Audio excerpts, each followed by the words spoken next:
I wasn't able to duplicate the accuracy of guys like Thompson in any way, shape, or form using much better instruments. What they managed to achieve is just astounding. It's one of the things that I'm just flabbergasted by. It's just incredible how good those people were at what they were doing. And that includes, of course, Indigenous people, how amazing they were at figuring out where they were and where to go. So the traditional navigation component, you and I talked about how it was time-consuming. And at the time, the navigation was relatively simplistic because I was on the Saskatchewan River. But once you get into Ontario, it's out of this world hard. Even finding the portage is hard because they're not marked and they're in the bush. Navigation is daily concern. Actually, it's an hourly concern. I'm Peter McCully.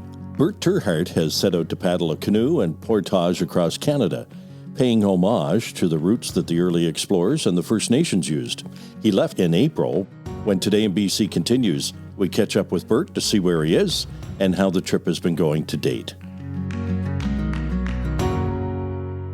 Hey, it's the Moj, Bob Marjanovic. Join me on the Moj on Sports podcast on Black Press Media at todayinbc.com.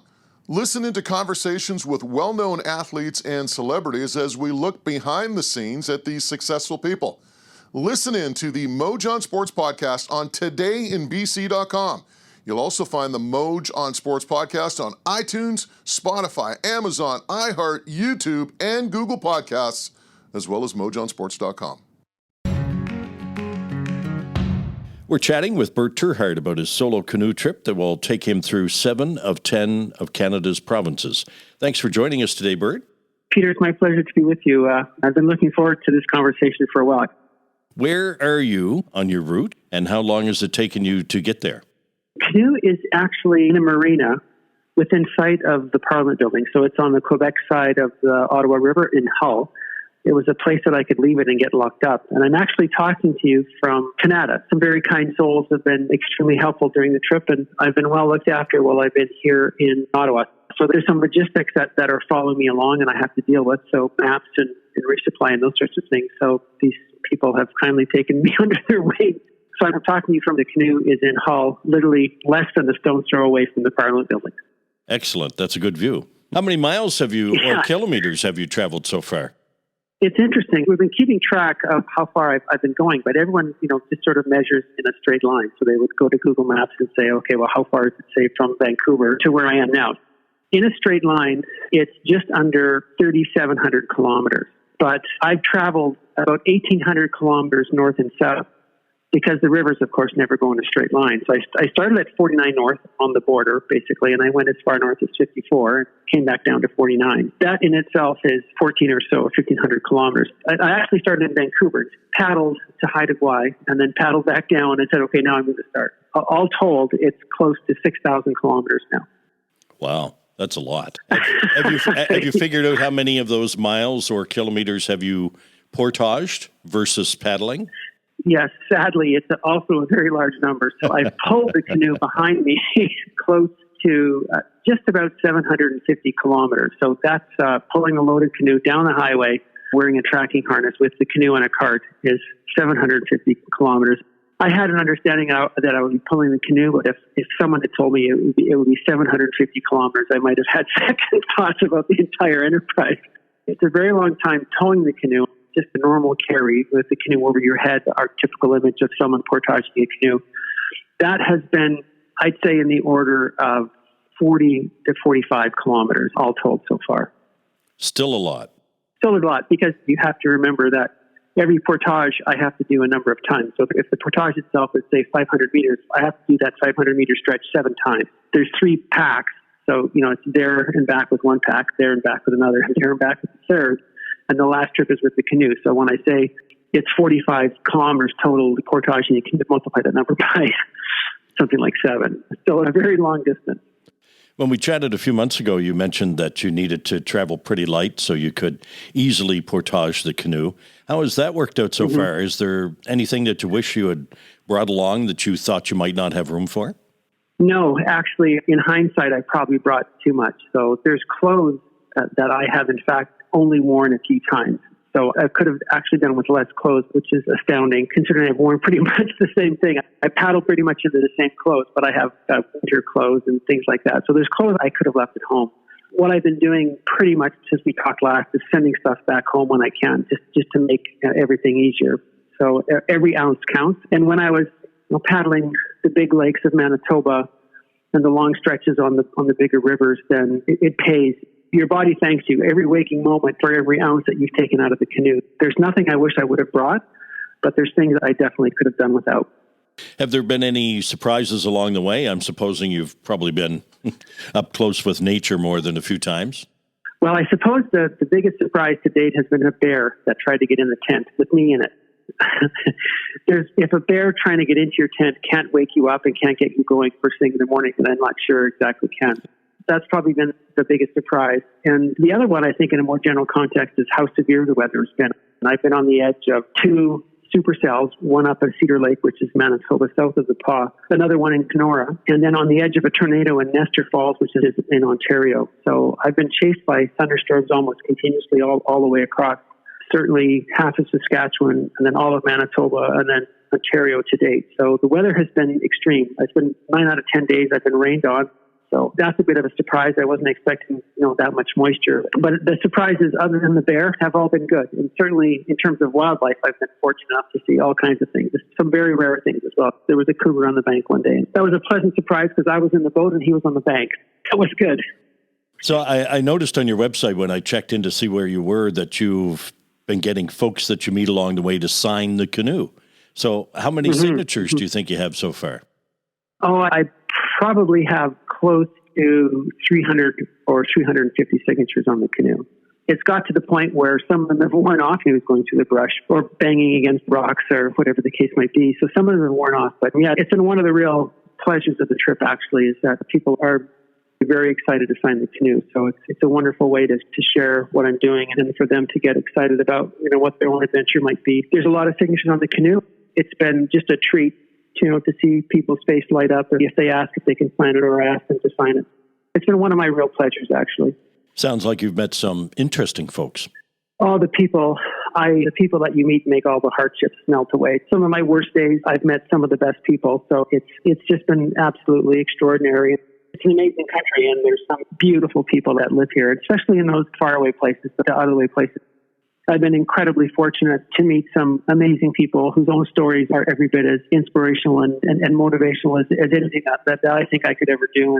And I've been fortunate enough to be helped again by some just incredibly generous, kind, and compassionate people. So it's been I know this from my sailing adventures that the people in faraway places tend to be there for a particular reason, and they all have very interesting stories, but this has been just out of this world.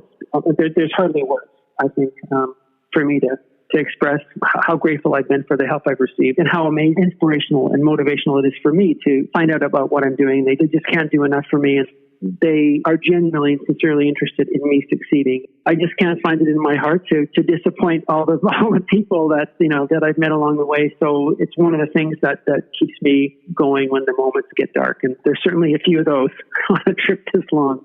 Have you got any plans to do something memorable with the canoe when you finish the trip? Are you going to hang it in a local pub or put it in your living room? Or have you thought about that? The canoe is actually supposed to be going to the Gabriola Museum. That's where it's supposed to be. So before I left, I asked if they'd be interested in having the canoe, and everyone was nodding their head. I'm probably thinking that it would never happen. But if I'm lucky, I still need to be lucky. I still need to be very fortunate to finish because there's just a lot of work ahead of me. But if I can get it finished, then the Gabriola Museum has first dibs on it. When Today in BC continues, Bert terHart talks about paddling to the Atlantic. Why spend hours searching dealerships, comparing makes and models? Find the best of BC's inventory in one place, todaysdrive.com. You'll have access to inventory across BC, where you can easily find a vehicle that fits your needs and gets you where you need to go in comfort. Get in the driver's seat. Don't miss out on the many options we have available for you. Powered by Black Press Media, todaysdrive.com connects you with exclusive new and used car deals. I'm Peter McCully. Today in BC is a Black Press Media podcast. Bert terHart is paddling and portaging his way across Canada. Bert, when you complete the trip, you'll become the first person to cross the continent in this fashion under your own steam. And as we talked about in our first podcast, to do that in your 60s must make you feel pretty good. So how do you feel right now? You're a little more than halfway through the trip. I feel really good, actually. I've been really lucky not to have been injured, which would put an end to things right now. I've been very careful about not getting hurt, and I'm still feeling quite strong. I'm not suffering from the rigors of the trip to date, which again is a bit of a surprise, because this trip would have been much easier in your 20s and 30s, even 40s. So it's a bit of a thing to do it when you're 63, but so far so good. Certainly anybody else at my age can do it as well, as long as they're careful. So the key is that I've been careful. I've been careful about trying to maintain my energy levels. I've been careful about not getting injured, and I've been careful about how much energy I can expend day to day. The only issue has been getting enough to eat. And COVID had an impact. Little grocery stores that have suffered, they're either closed or they're running reduced hours. That means that I've had some difficulty getting food in places where I thought that wouldn't be an issue. But other than those things, it's been good so far. I was going to tongue-in-cheek say, so you've had trouble loading up on oatmeal, because in our first discussion, you talked about that was going to be one of your staples.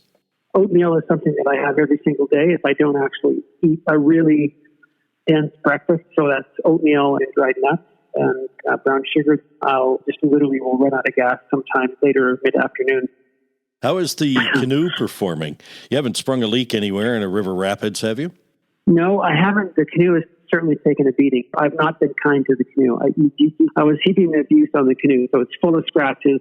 It blew down the river once, so there's some fractures in it, but it certainly hasn't sprung a leak. And when I went through Atikokan, Central Ontario, that's where the canoe is manufactured. They thought it looked remarkably good considering it had been through.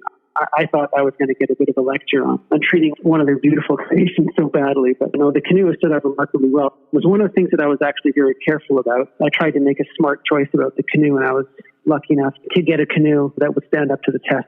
So far, no leaks, and I've hit more than my share of rocks. I think another canoe might not have fared so well, but I've been lucky, and hopefully, fingers crossed, that sort of stuff is behind me. So there's not a bunch of rapids in my future, and mostly sandbars and tidal estuaries in a couple of weeks. I'm sure the canoe is going to outlast me, let's put it that way. The point of your trip was to use some of the waterways that have been used by Canadian pioneers and to navigate with traditional instruments. When we chatted a few months ago, you mentioned that the traditional navigation plan can be more time-consuming. Has everything gone according to plan in that regard? Doing it without GPS is mind-numbingly difficult. When I went through Lake of the Woods, for example, there's 14,500 islands on Lake of the Woods. And when I was going through there, people were just thinking they were telling me it's impossible. You have a GPS. Well, of course, it's not impossible, because there was a time when the GPS wasn't in you, just a map and a compass. I'm surprised, because I didn't think it would be this difficult. I'm proficient enough with those things to feel confident in using them, but it is incredibly difficult.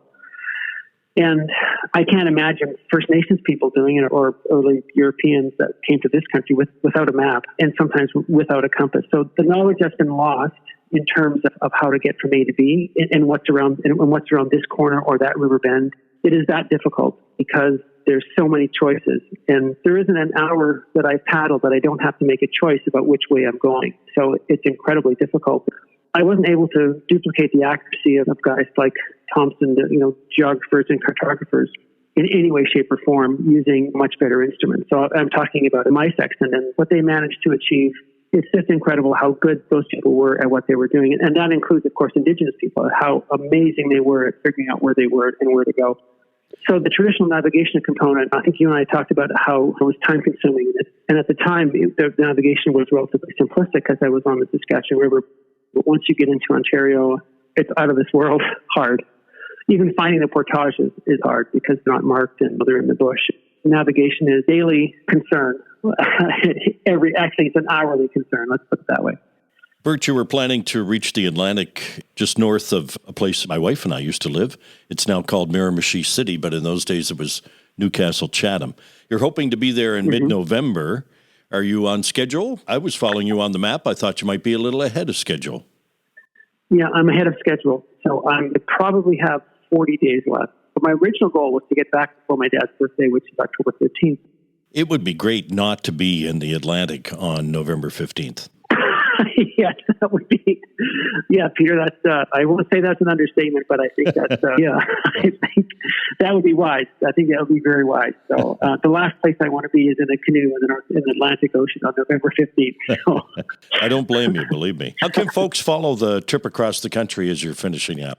The best way is to go to the website, and the website has links to Facebook and Instagram and email as well. So if they go to kainani.ca, there's links to the satellite tracker, there's links to all the blog posts. So if anybody's listening and they'd like to reach out, I would be more than happy to talk to them. I have to admit, Peter, I've been a little bit behind in writing. That's one of the ways I've been decompressing along the way, is taking photographs that inspire me in some way, shape, or form, and then writing about what I'm going through, what I'm feeling, or what my experiences are when I took those pictures. Those posts are on the website, of course, and on Facebook and Instagram. And I'm a bit behind because I'm usually pretty tired at the end of the day. So I'm doing my best to catch up on all the posts. I'd like to thank Bert terHart for being with us on this edition of Today in BC. If you have suggestions or comments, send a voice message to podcast@blackpress.ca. You may be part of our podcast mailbag segment. You'll find Today in BC podcasts on iTunes, Spotify, Amazon, iHeart, and Google Podcasts.